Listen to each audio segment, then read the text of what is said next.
So last time we basically spent all our time going over this split array example. And this will be pretty much the format that you will be receiving for your programming test. You will be given some informal description.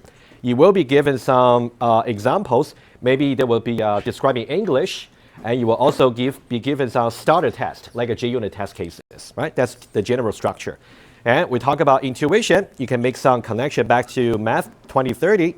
And the insight over here is so crucial. The way the recursion tree is going to look like when you do the tracing is going to correspond to the way to systematically figure out all the possible splits for the two groups. All right? So that's something you want to watch out for. Okay? That's a tree. That's the general shape. And we're going to definitely go into the formal definition for tree after the reading week. Okay. And that's the Java code. You can refer to the recording, and that's just some visualization about the logic of the code. Typically, for this type of recursion, your code shouldn't contain too many lines. The tricky bit is really to get the tracing done properly if you run into issues. That's the tricky bit. So if you want to do tracing, just before that, so we also talk about the short circuit evaluation for the operators, the ampersand, and vertical bar, and or. That's something you also want to make sure you feel comfortable.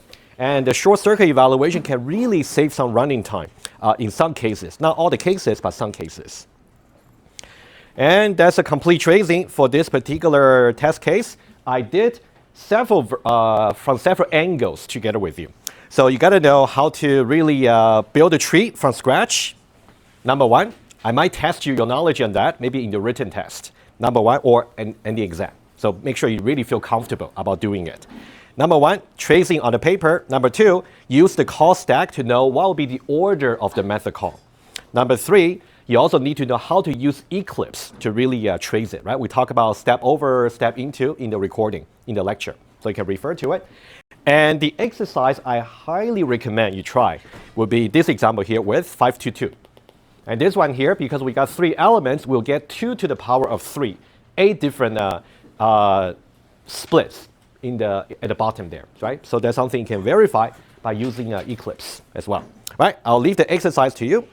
If you have any doubts about how to complete it or just don't struggle for too long. Just drop by, right? We'll do it together. So one of you guys, either from the morning or the afternoon, I forgot, came to my office hour and we kind of did the Eclipse part together, right? So you should really make use of my office hour. It's really creative for you. All right, so this one here is just about talking about general shape of the tree. I may not repeat the details here, but I talk about at the end something called geometrical sequence that you guys learned from the high school. So what we end up having is we have a tree over here, and we got 1 method call, and we got 2 method call, and also we got, for example, 4 method call, all the way to 128. And later on, you guys will need to know about the formula to really figure out exactly how many method calls in total in this particular tree. Right? For now, you don't need to worry. I will actually talk about it when we get to the tree lecture. All right? But it's more like keeping you motivated for what's going to come. Any question about this example in general? All right, that's good. And what I would like to do today is to start a new lecture, which is a very important one, very fundamental one. We're going to talk about, given some algorithm, which is implemented, for example, in Java in this course, how can you somehow figure out how efficient it is? And we're going to give you more the introductory stuff today, go over some slides, some bullet point, but I will also need to summarize about the various details together with you. And we'll do something called counting primitive operation. That'll be some exercise we can maybe do together. So that's really something you want to get used to. And then I'll also give you guys some more advanced examples, maybe next time or maybe later. All right? And just for, if you already downloaded the slides, because I already made it available from Tuesday, I just did some updates right before the lecture, just in case you already downloaded it, please re-download that. Always watch out for what's the last updates for the slides. I always try to make some changes if I find any mistake or just to make the presentation a little bit better. All right, let's now dive into this new lecture.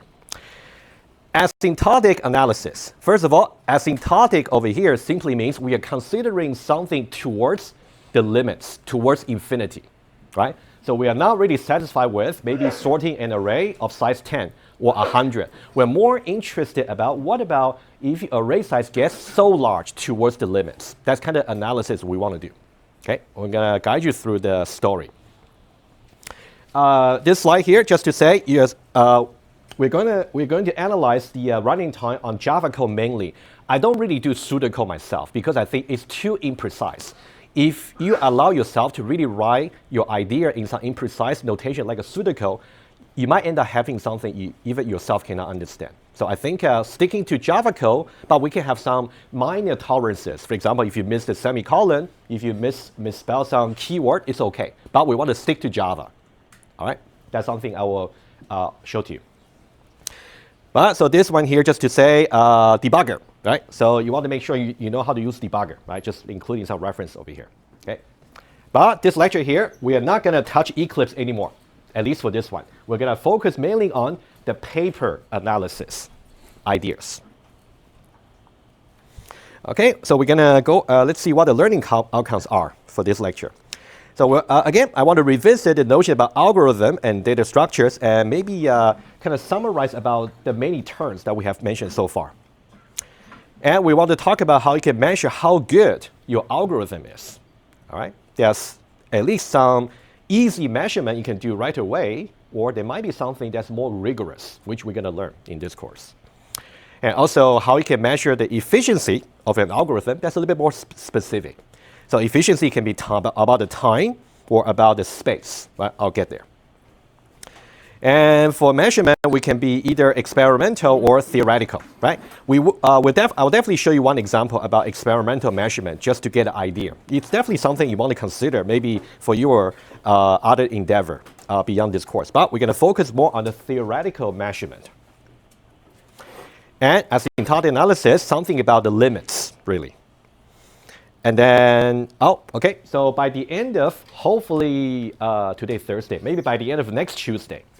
So whenever we say two algorithms, like two pieces of Java code, if we say they are equally efficient asymptotically, what do we really mean? And also, if we say one is more efficient than the other asymptotically, what do we really mean? So there is some formal definition that you may have already seen maybe in 1019, but we got to revisit that. So what we go further in this course is we're going to use the mathematical definition and apply that for practical purposes on Java code, right? That's the exciting bit. Okay, upper bound. All right, let's now revisit some terms very quickly. Okay, so we talk about algorithm and data structure. For data structure, we already talked about it when we went over the syllabus and the introduction.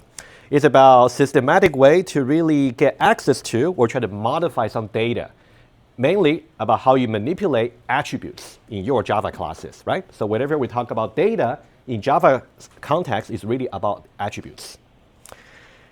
And then this is important for every data structure that we're going to talk about. You always have to know what they're strong about and what's their limitation. There's no silver bullet. There's not going to be a single data structure that's going to solve everything. Otherwise, this course wouldn't even exist in the first place, since we're going to teach you a variety of data structure so you can make an informed decision, right? Always know about strength and limitation for each one that we talk about. All right, so computational problem. Computational problem is basically some well-defined description, and usually when you say you just want to describe the problem, you don't need to show any code. You just show the description. And normally you have to describe what the input is like, and also what the output is like, just input and output. Your algorithm will just be in the middle like a black box. Okay, that's something I will visualize in just a moment. Just an example here, let's say the input for your computational problem could be a sequence or an array of elements. So let's say we just put some index over here, A1, A2, all the way to AN. So the input size over here is N, right? N can be 0, in which case we got empty sequence, or it can be 100.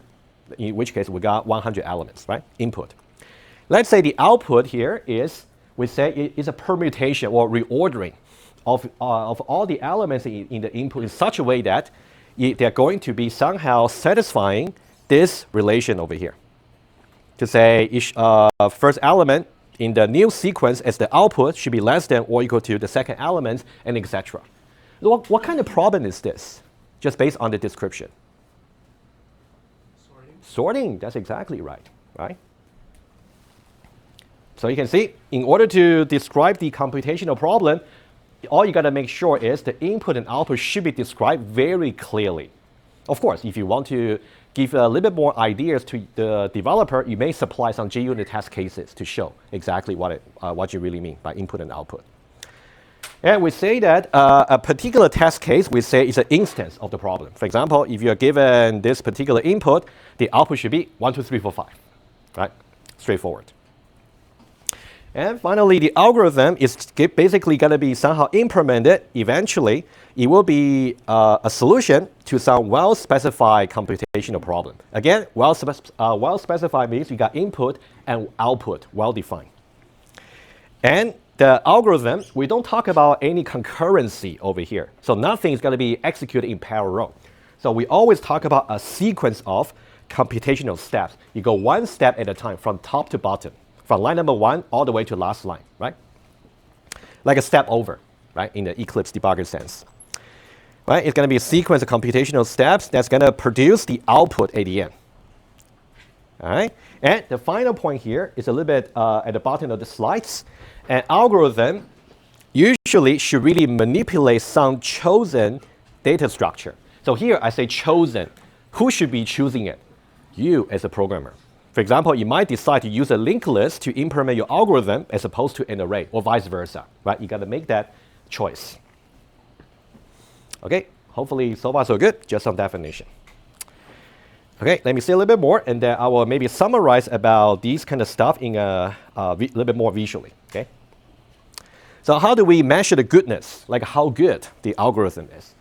Correctness is the #1 priority. There's no compromise to that. As I said earlier, doesn't really matter how fast your algorithm might be, doesn't really matter. If it doesn't work as expected to produce the output, useless. Correctness, always. As long as your algorithm terminates and is correct, at least you got something, all right? So expected output.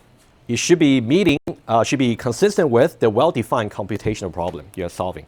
And in practice, you guys should really know how to use unit testing and regression testing, right? Like a JUnits. That's exactly what you're practicing in the programming assignment. And also, we'll test you on that in the programming test, okay?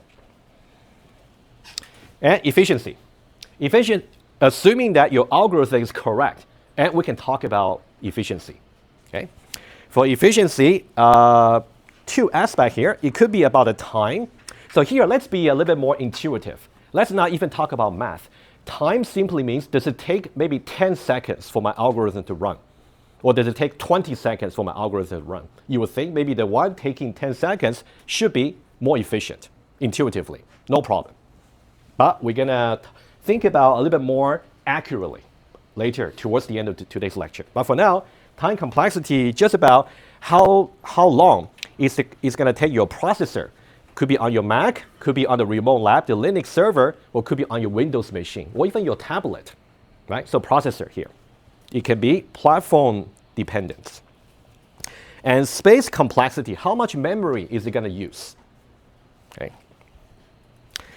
And correctness is always a priority, no compromise. How about efficiency, right?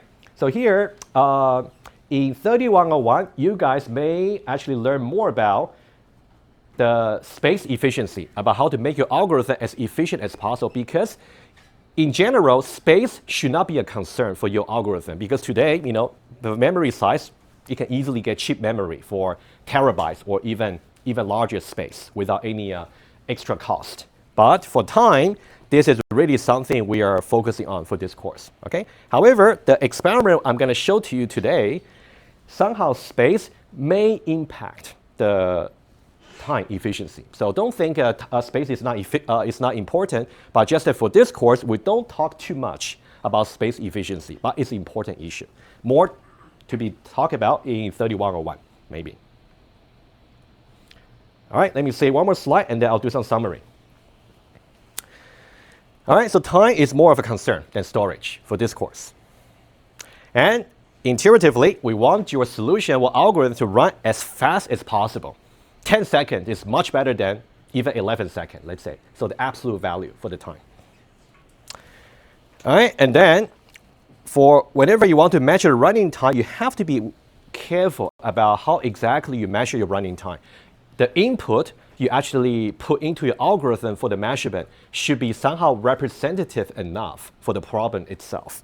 So we'll see more example, but there are two factors over here. So one is about the size of the input. For example, if you want to measure the running time for your algorithm for sorting, you should not be just so confident to make any claim. If the size, you only test maybe for size 0, size 10, and size 100, may not be enough for efficiency. For correctness, it might be okay. But for efficiency, you have to really stress test your algorithm. Okay? So size is important. Also, the structure. So structure here, it really varies case by case. It's just about how complicated is your input. For example, if you give your algorithm an array that's basically already sorted, it wouldn't take much time for the algorithm to really complete the job. On the other hand, if you give your algorithm some very large array that's hardly sorted, in that case, it might take a little bit more time, right? So that's really what I meant by structure. Right? So for your JUnit testing strategy, you really want to make sure you supply as many test cases as possible that will actually account for different scenario for the input. All right. So how do we determine the running time? Okay, that'll be the last point I want to mention, and then I'll do a quick summary, just summarizing all the terms. We talked about so many terms so far. So there are two ways to really measure the running time. Okay, one would be maybe what you guys did back in high school.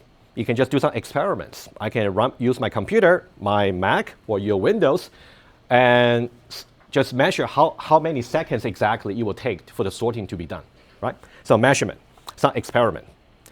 But number two is something we gotta focus on for the rest of the course, okay? Number two will be you somehow have to formulate or characterize the running time of the Java code you're given as a mathematical function, okay? So number two is something we gotta focus on, but we'll get there. Just understand that there are two possible ways. And we shall start with approach number one, just to get some intuition. And then we'll get to approach number two, all right? All right, so let's now do a very quick summary about what we said about all the terms, right? So number one, you can think about we got some black box for your algorithm. This will be the algorithm. And the algorithm itself should be meant to solve some computational problem. It is meant to solve some computational problem.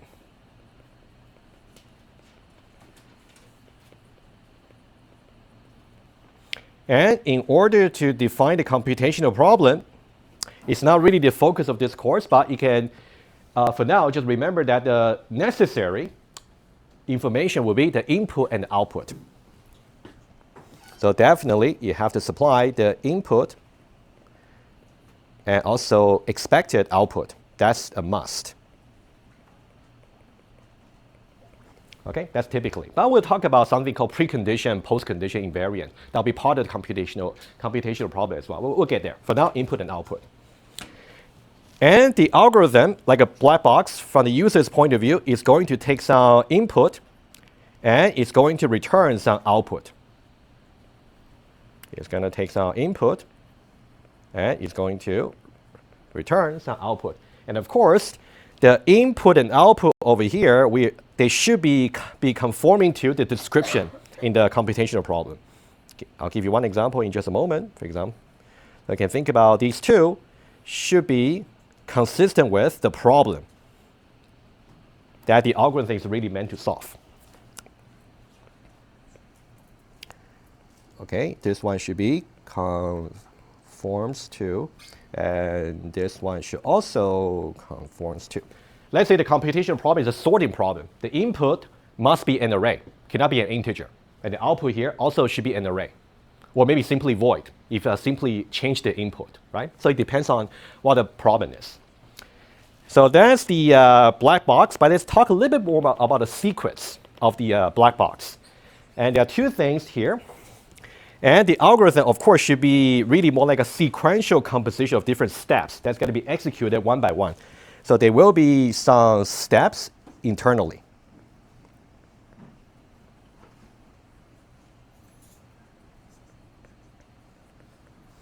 All right, and very important to really put this course in the context.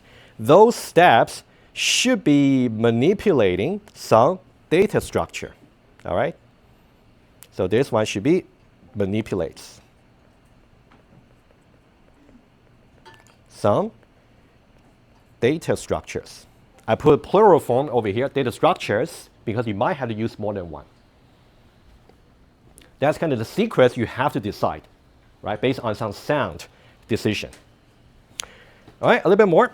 So let's say you have done your design, and for the algorithm, how do we judge? So what you got to do is you're going to somehow judge the quality or goodness of your algorithm. So it's going to be judged by.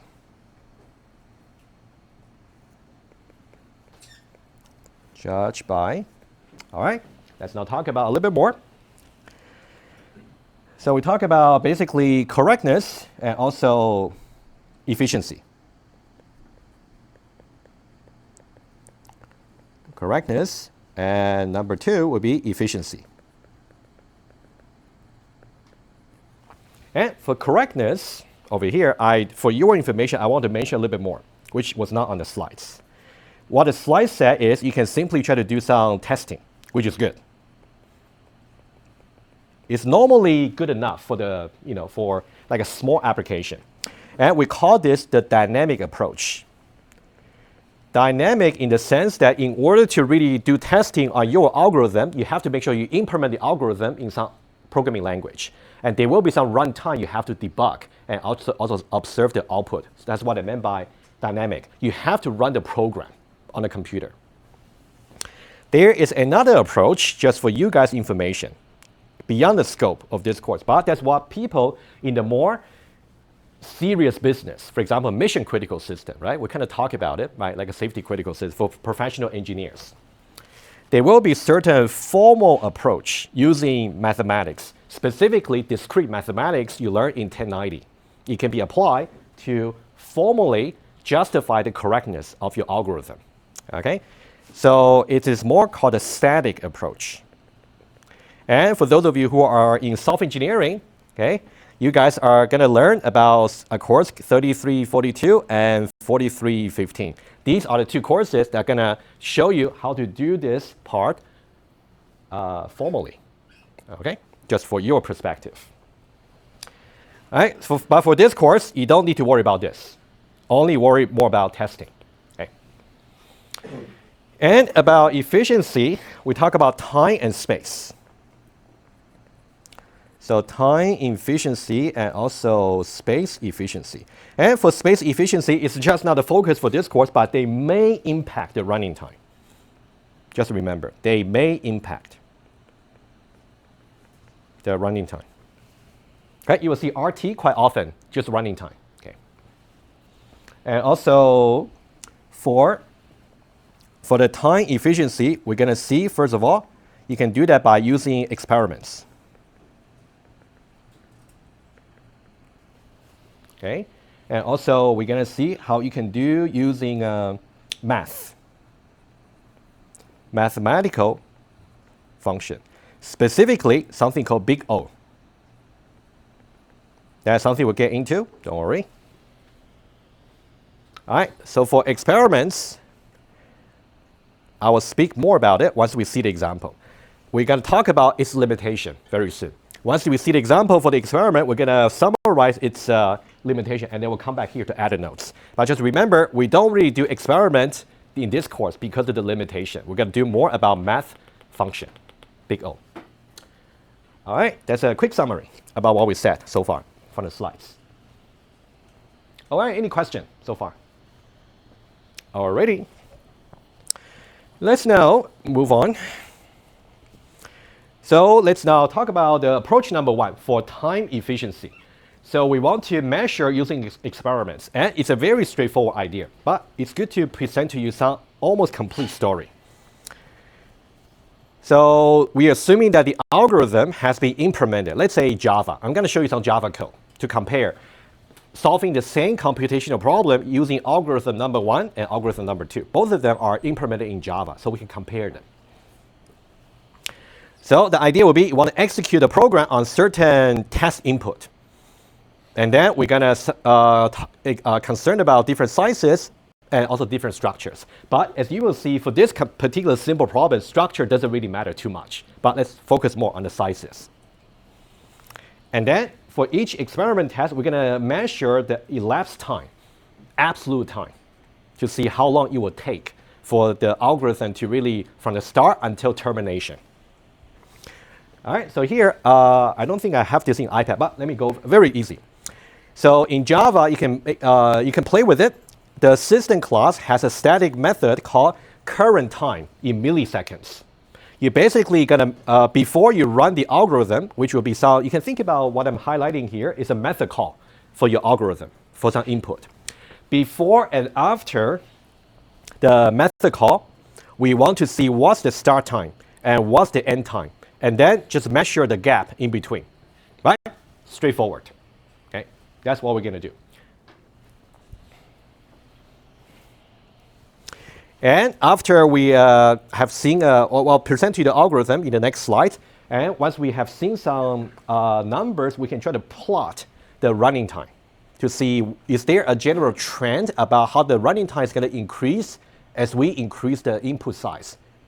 All right, that's something we'll see. So visualization is a very, very important step to do experiments. Of course, if you ever do machine learning research or projects, visualization is a big part, right? About plotting maybe the effects of your training, something like that.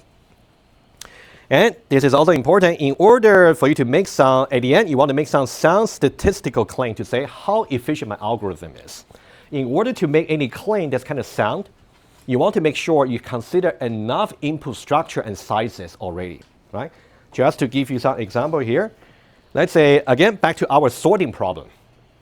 It would be unreasonable if your claim is based on just maybe some very small sized and also almost sorted array. It's simply not representative enough. It's not reasonable.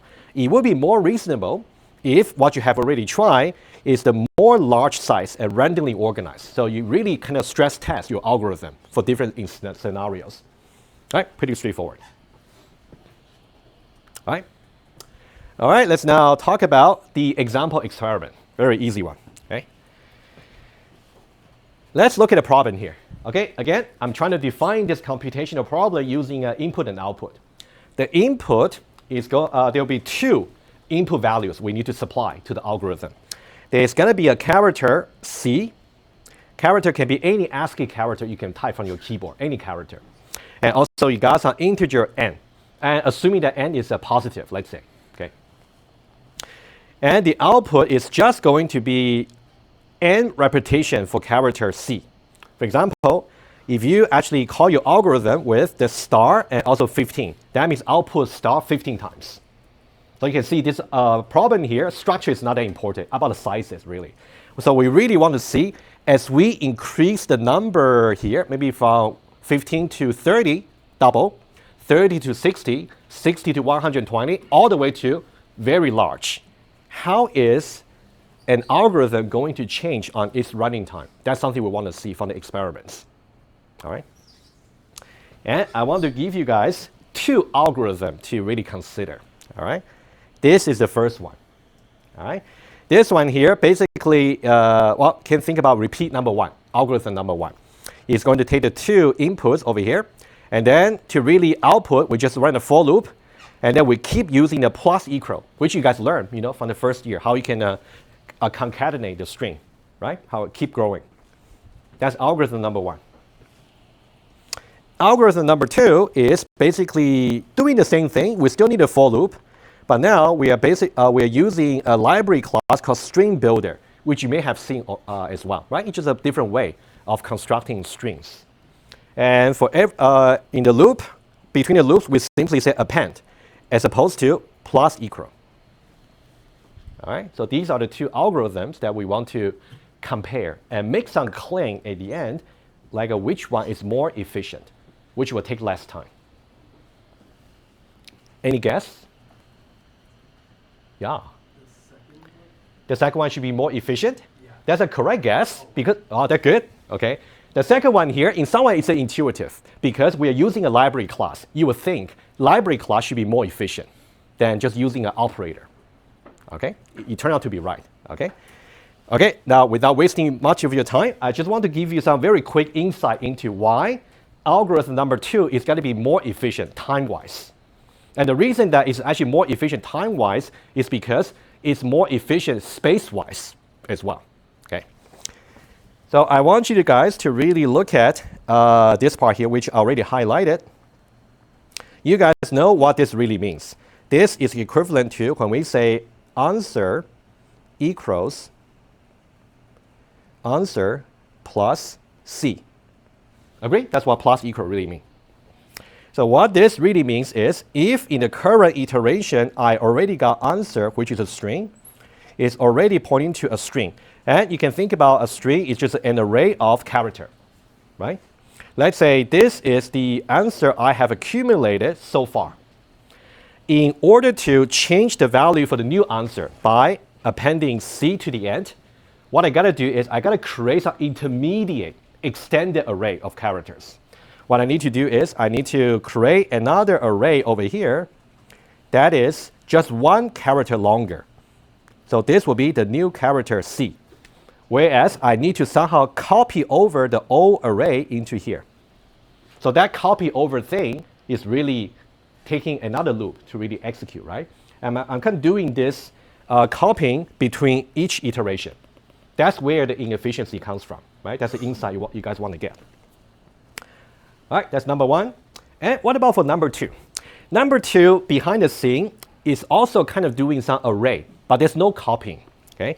What I want to mention is that might be something I will either cover briefly in the class or maybe give you guys some reference video to watch for, okay, either way. This one here is going to be like this. If I say string builder, so think about string builder, you also got some answer. Sorry. You also got some answer over here. That's also a like an array over here. So let's say here, what they will do is they will try to create initially some very big array. So every time you want to append some character into it, you can just go to the next position to really append it. So this is rather efficient. However, what if the array that's being created is already filled out and you want to add one extra character? In that way, yes, you still actually have to copy the content, but only in the following way. Let's say you want to create a C. What you do is you're going to create the array of double the size of the current one. It is something called doubling. Right? That's something we'll get into a little bit later. It's a sophisticated strategy that you have to prove mathematically. But this one here, you're just going to create double. So this one here must be copied over, but only for that time. And you can see that all the space, free space we have created here can be sustained for a long time. That we don't need to do this between the iteration. All right, that's just quick intuition. All right, so this one here is going to be much more efficient. This one here, even though we have to do copy at some point, but not all the time. Very rarely we have to do copying. Yeah, question? If we're just appending to the end of the array, right? Uh-huh. When do we know to copy it? Yeah, good question. So for example, there should be some private counter in your algorithm. Let's say, for example, if initially I create 100, as soon as I reach, let's say 100 characters, in that way I will grow the size of the array into 200, and then change the counter. As soon as I grow, as soon as I filled out all the 200, I'll grow that to 400, doubling. Yeah. Java just does it in the background? Yeah, Java does that in the background. It's a very standard way of growing the array size rather than growing just one by one. Yeah. Yeah. Does a string builder append without doing the copy in the first algorithm? Sorry, say it again. I didn't quite catch. How does the string builder append without copying? Mm-hmm. Like yeah. Okay. Yeah. So, yeah.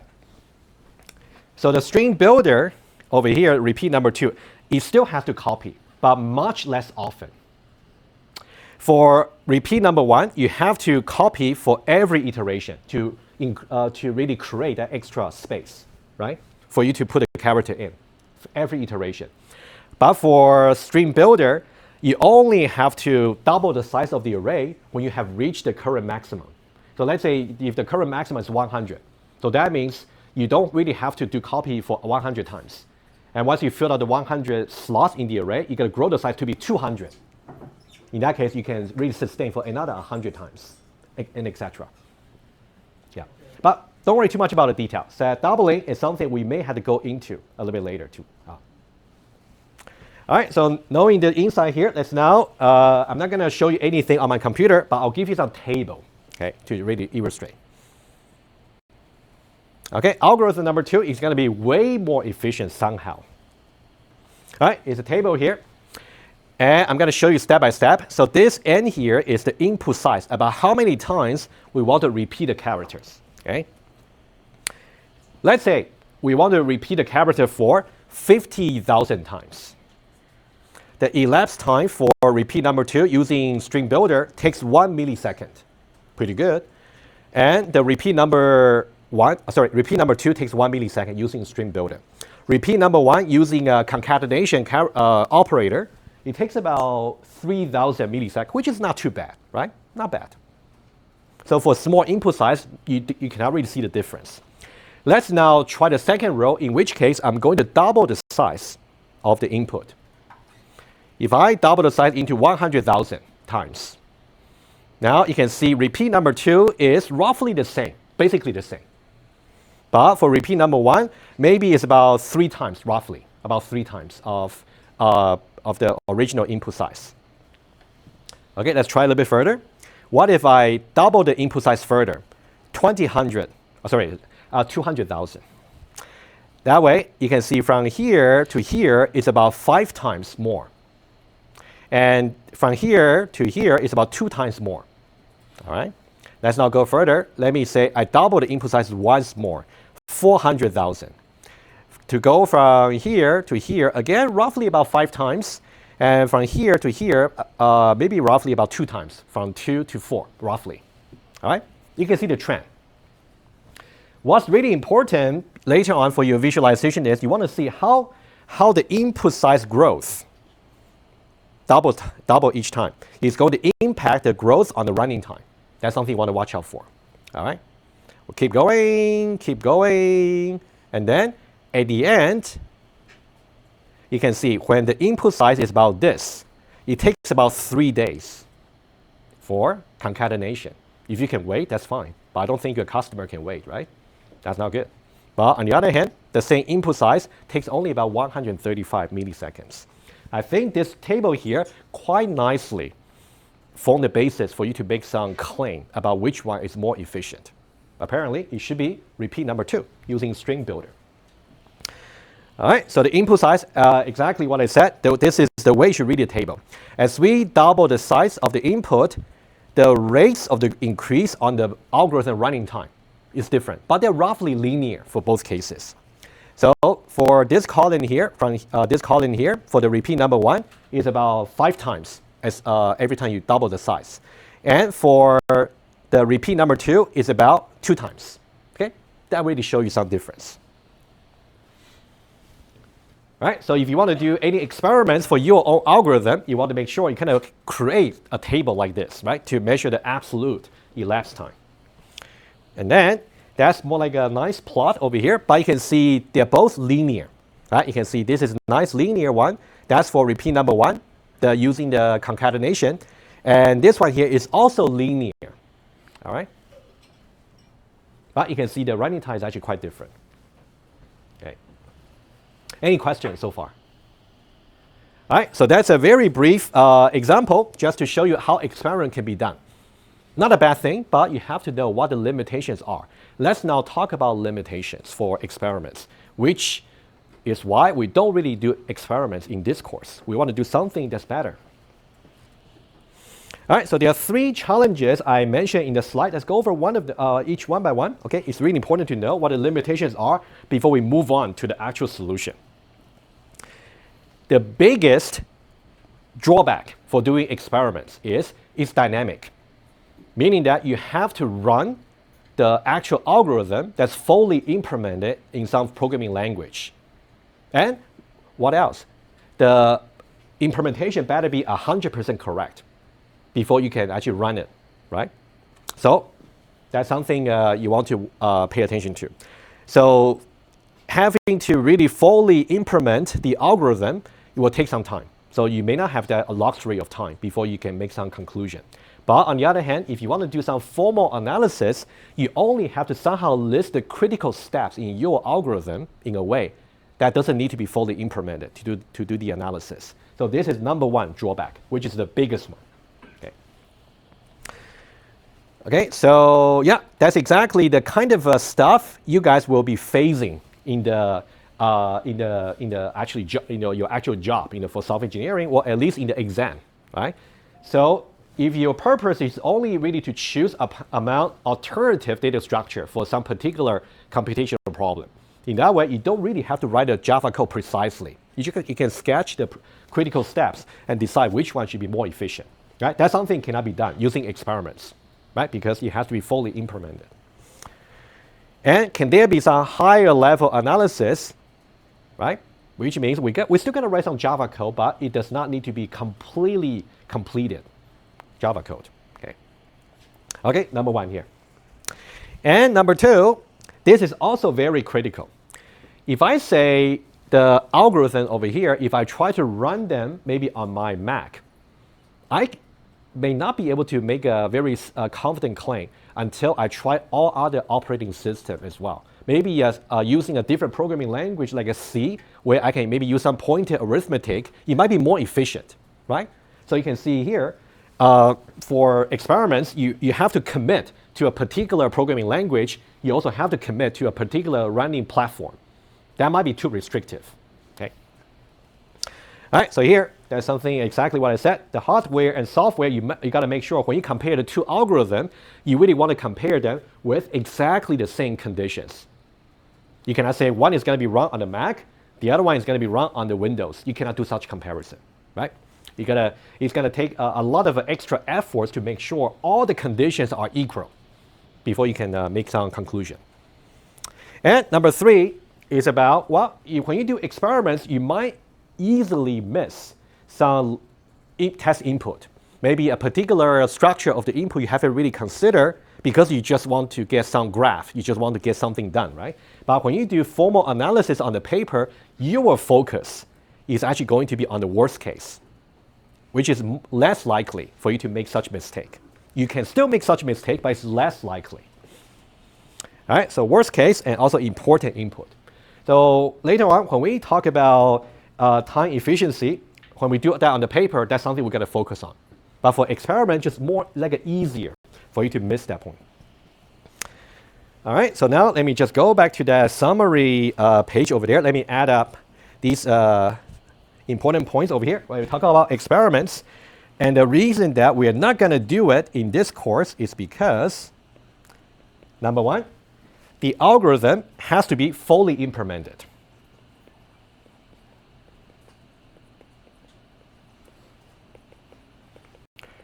Full and working implementation. I can tell you that this one here is not easy. I'm only in the stage I want to decide which algorithm, which strategy is better. But if I can already, well, it will take me much longer to really fully implement and correctly implement everything. Okay. And drawback number two is about the execution environments. You want to make sure they are equal. And number three is about how representative it is for your input. So it's the input representativeness.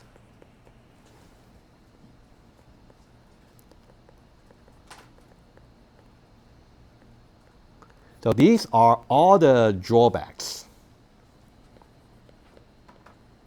for experiments. And if we do mathematical analysis, we don't really have such drawbacks, especially for number one and two. Number three, you got to make sure when you do the analysis on the paper, you also consider enough inputs. But we'll see. All right, that's good. Let's now move on. Okay, let's now move beyond experimental analysis. I'll go for a few more slides, and then we can take a short break, and then we can start about counting. All right. So the ultimate solution, which would be mathematical, we want to use a high-level description, but as I said, we are not trying to go for fully pseudocode, not really. That will just make the definition of your algorithm too informal. We still want to write as precise Java code as possible. That's the goal. Okay? So in the exam, for example, a written test, you will be asked to write some Java code, not really just pseudocode. We don't do pseudocode. Okay, number two, we want to, relative efficiency. What we just talked about, measuring the elapsed time in that experiment example there is called absolute efficiency. But we want to talk about something that's relative, which means once we calculate the relative efficiency, the conclusion is going to be applicable across execution platform. That's something we'll see. Okay. And we also, of course, we got to consider all the possible inputs, worst case scenarios specifically. So the mathematical approach. So we'll start today about number one, how do we count primitive operations? That's very important. Let's get that one done first. That one there, you got to be very, very cautious and precise. Okay, we'll do one complete example after the break. And number two will be, we want to, once we get the idea about how to count precisely the number of primitive operations for your algorithm, we're going to see how we can approximate from there the running time. And then finally, we're going to also make sure we focus on the worst case, not really the best case. All right. All right, so this will be the starting point after the break. Why don't we take a short break by taking attendance? All right, so before the break, we basically talk about lots of background information, and you can look at the summary page that we built from scratch. Look at that, and make sure include them in your vocabulary, when you talk about algorithm, beyond this course. And we talk about experiments and its limitation, right? Just remember what the limitations are. And we're gonna now moving towards the more formal approach. We are not gonna get into too many formal definitions today. Maybe that'll be next Tuesday. But for today, I want to get this one carried through very clearly, all right? We got half an hour. That's a good time to really do this, okay? Counting primitive operation. When I say counting, I really meant counting. You really got to count in your piece of code. That's given. Let's now define what a primitive operation is. We got a precise list of definition, but they all make sense. Okay, what's really a primitive operation? Sometimes I might just say PO for primitive operation. It simply means it's a low-level, very basic operation that's going to take a constant amount of execution time. For example, let's say for the same primitive operation, it might take maybe 2 milliseconds in one of your windows. It might take about maybe 1.5 milliseconds in maybe a Mac. But it doesn't matter. It's just a constant, right? So that's what it really meant. Okay, primitive operation. And we got some list over here, okay? Variable assignments will be a primitive operation. If you say x is assigned to 5, all right? And if you want to get access to a particular index into the array, let's say assuming that I is valid, I want to go to index I. For those of you who took 2031 or 2032, about AI here is all about calculating address of the array and go there. So pretty efficient, right? It's primitive operation.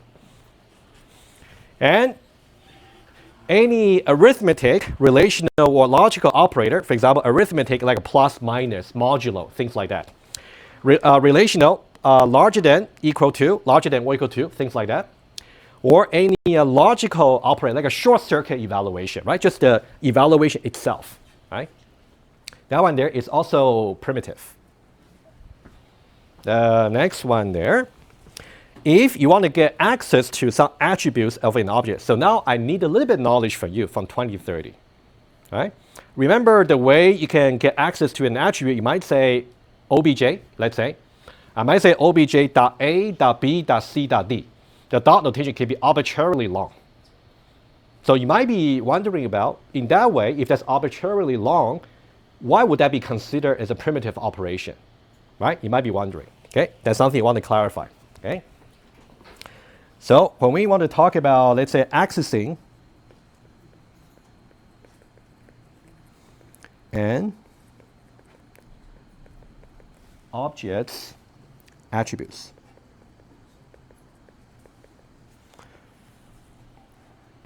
Okay, let's say we have the following object structure. Let's say I got some person class, and the person class has two attributes. Let's say we got age, integer, and also a spouse for the person, which might be null. It's a reference type attributes, right? So I'd say P here would be new person. Okay, whatever it is. And at the runtime, I might say P here, and then it's a person. And then here we got maybe age, and then we got spouse. All right. Let's say we just got another person object over here, just as an example. Just another person object here. And that one there also got age and also spouse. Let's say these two persons are married to each other. So spouse pointing here and spouse pointing here. I'm pretty sure I have no trouble understanding this, right? From 2030. All right, so dot notation can be something like, I might say P dot H. You can see that's one axis, right? I want to look up the address of P and then go to that object and look up the H. Just one lookup. I might say P dot spouse. This is also one single lookup. I can look up the P and go to this object, look up the spouse, and go to this object. Two lookup, two, in some way, right? You can look up the P and look up the spouse, okay? You also need, for example, you can also P the spouse, and this can continue for as long as you want. It's valid, right? However, there is some assumption we are making. The dot notation, how long it is, does not in general depend on the input size. For example, let's say you want to sort an array of persons based on their age, for example. In that way, the number of dot notation you have to use doesn't really depend on, individual, how long they are. It does not really depend on how many persons there are in the array. So individually, each person, maybe you want to go to their age, you would just say P.age. That's only a single lookup. You wouldn't really be, let's say, 100 lookup, that many, right? So I'll write down the assumption. So the assumption we have is like this. The length of dot notation expression is constant. It does not depend on the input size. Anything that will have to depend on the input size, for example, and how many elements are there in the array, that would actually matter. But we assume the length of the dot notation, how many dots you have in the expression, is just a constant. The size, for example, the let's say number of person in the array, right? Something like that. All right, just some clarification. I think this question was asked by your fellow student about 2 years ago. So I just want to clarify that, just in case you have that question. All right, that's number one. Let's go back to the list. So we assume that any accessing here, account.balance is good, or account.owner.age, or account.owner.spouse.age, things like that. But it's assumed to be constant. Primitive operation. Also, if you try to return some value from the accessor method, that's also primitive operation. And that'll be the list. Oh, you might have seen that already. Okay. So now, have you seen that we missed something here? I didn't include method call. For example, let's say maybe in my algorithm, I might say I have a helper method. Maybe as a second step of my algorithm, I want to call another method from another place. But should a method call be considered as a primitive operation? Intuitively. Should it always be a primitive operation Or should it be always not a primitive operation? Or there's another answer. Anybody? It depends on how many It depends, exactly. Depends on what? how many I guess primitive operations are inside. Yeah, you can say that. It basically depends on how complex that method you're calling is. All right. So this might need another clarification very quickly. That's something you also got to watch out for. Having a method call really tells you that you gotta analyze that method as well. You simply cannot assume a method call will always be a primitive operation or should not be a primitive operation. It might be either case. Depends. All right. So here, method call.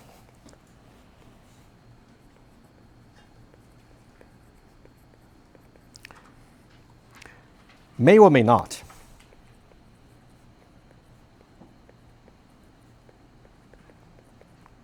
be a primitive operation. All right, I'm gonna maybe sketch just a little bit informally, just give you some idea. But for concrete example, we might run into them throughout the course. I'll point so you can see. So let's say if I have some obj.m, I'm basically trying to decide whether this method call here should it be considered as a primitive operation or not. There are two cases. Okay. Case number one.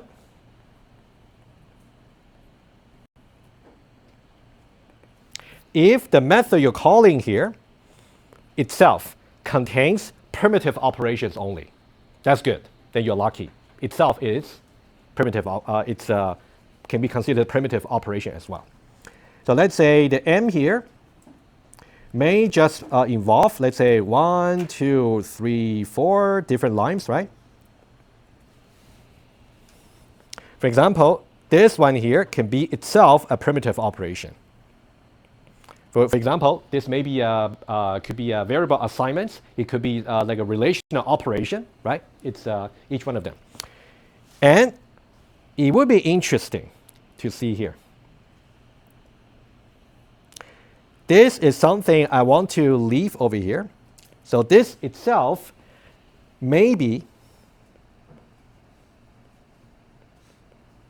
a method call. And the method call can go, as deep as possible, right? And here itself is also considered as a primitive operation, it turns out, okay?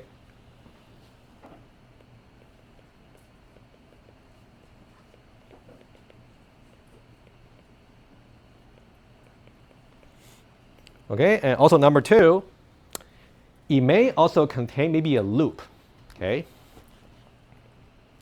And a loop over here is also something that's tricky. Having a loop may or may not actually itself amount to something that's very substantial beyond primitive. That's also something we'll see. But I'm just saying that having a loop or having further method call doesn't really make the method you're calling itself not primitive. It might still make it primitive. You gotta judge. Okay? Just don't be so quick to judge whenever you see a loop or you see another method call to say, oh, since it's using a loop, so it must be non-primitive. No, that's what I really want to say. All right, so case number one, n is considered as primitive.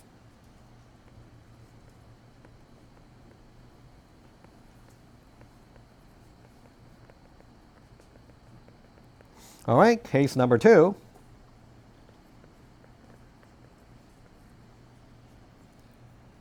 So now, n not primitive, of course.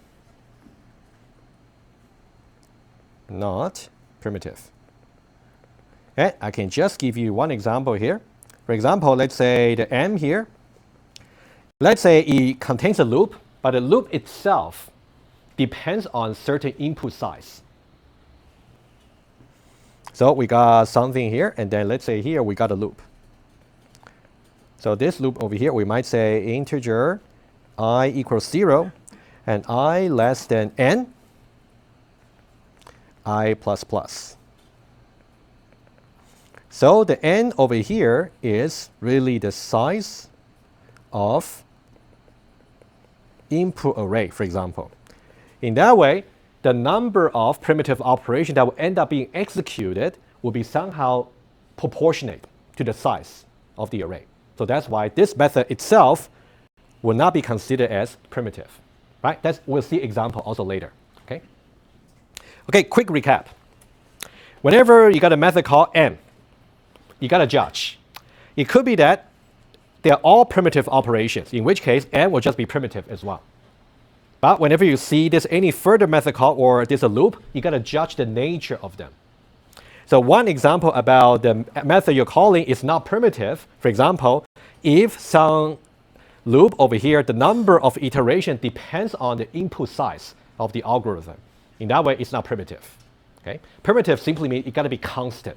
It cannot depend on the input size. Because if your input size becomes 100,000 or 1 million or 1 trillion, then this iteration here will also be 1 trillion, right? So it's not primitive anymore. Yeah, question? For case 1, right? So it calls another method. If that method that's calling is not primitive, does it make the original method also not primitive? Yeah, exactly. Sorry, say it again. You mean all the things a calling is primitive? So like that, it calls another method, right? Say that method is not primitive. Yeah, that one. Good. Yeah, I see what you mean. Okay. So what your fellow student was asking was, let's say m here is calling another method here, and that method is determined as not primitive. It's definitely going to make n not primitive. Exactly. Yes. Yeah. Just some very general sketch about the complexity of the problem we're dealing with. Okay. All right. So we got about 13 minutes. Let's see how much we can do. All right. Okay. Method call is not primitive operation in general because, well, we just said it can be cheap, it can be expensive. And the running time of an algorithm, which we're going to do, will be somehow approximated as the number of primitive operations despite the execution environment. So we don't want to do any experiments. That's something we want to avoid. Let's now start with this example here. All right? Let's start with that. I want you guys, I'll switch. I'm going to prepare you for that. I want you to look at this particular method here. Not pseudocode, Java code. And that one there is simply to find the maximum of an array. Here, this could be arguably redundant because I can easily say a.length, but I just want to make it a little bit more explicit for you.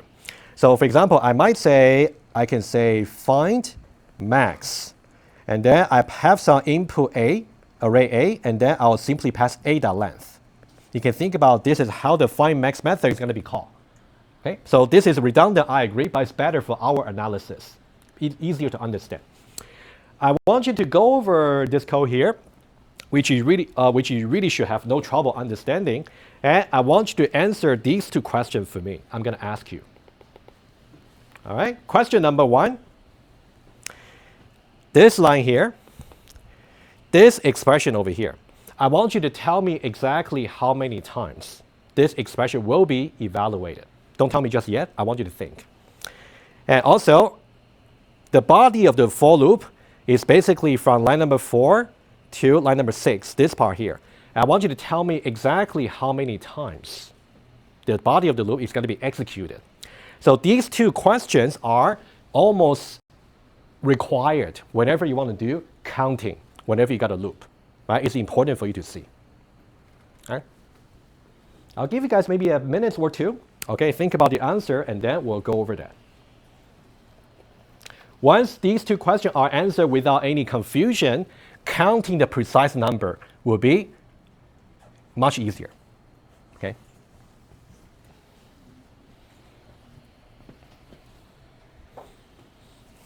Okay, I'm going to write this part here, maybe a little bit outside. Okay, I'm going to need the space later.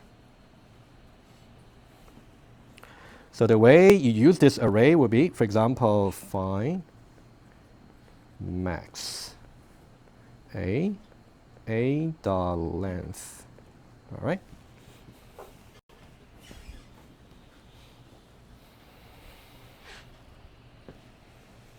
Okay, give you guys just one moment. Right. When we are doing counting, it got to be exactly right. For example, if the answer should be 5. But if your answer is 4 or maybe 6, wrong. Got to be precise. That's why we say counting. But if we say approximate, it will be a little more flexibility, but not yet.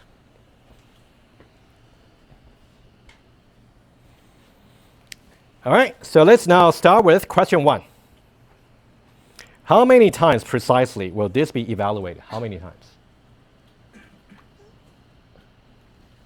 Please. N minus 1? I like it. Wrong. Sorry, because if you just get it right so easily that I wouldn't prove my point. Okay? Yeah. N plus 1 also wrong. Okay, n minus 1 is wrong, n plus 1 is wrong. We're missing somewhere in the middle, right? N times, yes, you're smart. N is right. All right, so n times. This here will be evaluated exactly n times. But why? If you can somehow break it down, somehow break the n down to 2 categories, somehow that will actually help. Yeah, so n minus 1 time it will be true, and then it will be evaluated to 1 more. You meant to say n minus 1 time it will be false. Oh, sorry, it will be true. I No, beg your it will pardon. be true, Yes, yeah. exactly. And then once it would be false. Exactly. Okay, guys. So I'm gonna tell you why right away. But if you really got trouble understanding this, that means you got some basic misunderstanding about loops. You should really speak to me. All right. But thanks for trying. Don't feel offended when I say that's wrong.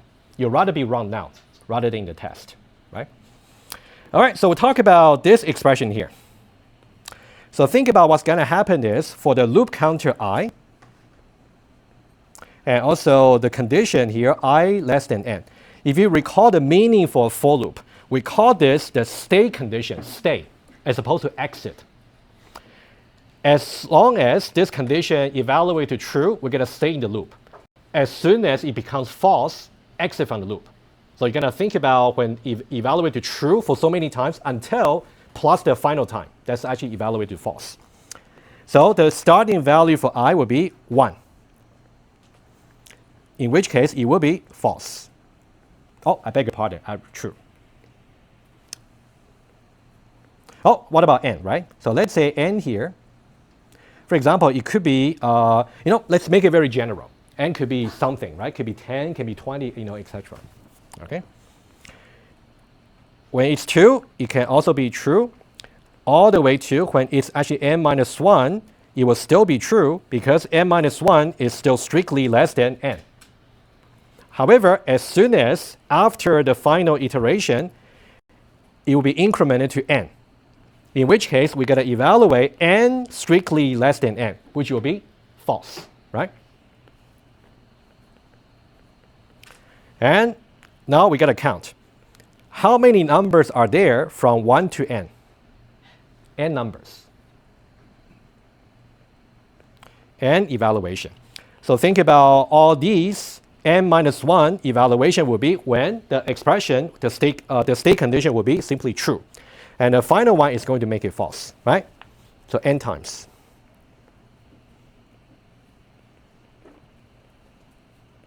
So think about n minus 1 times I less than n will be true. Also 1 time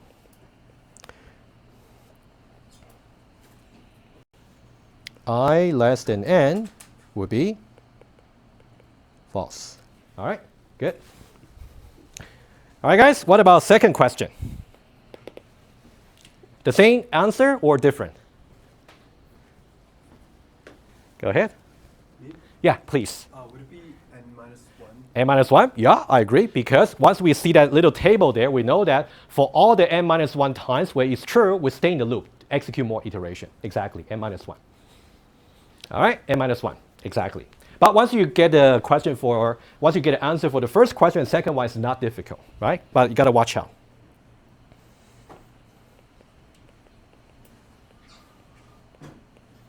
When I less than n evaluates to true. All right, we're now ready to do the precise counting. All right. And of course, we don't really count for the header of the method. We don't. All right. We don't do that. So we start from line number 2 all the way to line number 7. Once we get to the loop, we'll talk a little bit more. But how about this one here? How many permutations, how many primitive operations are there? How many? Two, okay. Which two? Assignment and indexing. Yeah, indexing here and assignment here. All right, good, very good, thank you. So we got this one here, and also we got this one here, exactly two. Okay, for line number 3, all right, I'll give you some hints, okay? Think about exactly how line number 3 is going to be executed, right? So here, you don't really have the I++. I kind of move that to, I'm being a little bit nicer to you. I kind of move the I++ as part of the loop body. It's kind of very explicit for you, right? But I could have put it here, in which case you got to know how to count. It will be the same, all right? But let's now focus on these two. Okay? Now we want to think about at a runtime, in general, we have some n over here. And then after running for as many iterations as necessary, depending on how large n is, how many primitive operations will there be executed after the end of the loop? All right? Since you guys just starting, I'll help you. Okay? How many times will this expression be evaluated? One time. It's initialization, right? And this one time here, how many primitive operations is there? Just one, right? It's only a single primitive operation executed only one time for initialization, right? So this will be considered as 1.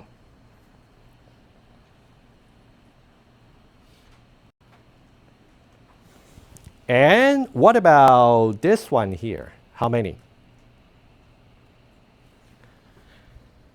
We already understand that based on question 1, this expression here will be evaluated n times. Each time is going to involve a single relational operation. So one is basically like an n times 1. All right? So this one here is going to be calculated as n times 1. Okay, so think about the 1 over here is about the relational operation, like a less than here. And the n over here is about the number of times it's evaluated. Right? So the n here really corresponds to the n we talk about here. And the 1 here is about each time we're going to evaluate just a relational operation. Right? Now you can think about, right? I'll give you some aside. Let's contrast this with something over here. For example, if I say I less than n and maybe I larger than 2, for example, that's going to change the answer. Agree? We're still going to evaluate this expression here n times. But each time, how many primitive operation is there? 1, 2, and 3. So it's going to be 3n instead. Okay, just for your information.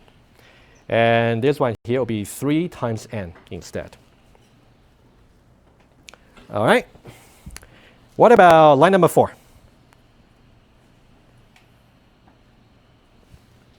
How many primitive operations will there be involved in being executed? Give it a try. Yeah.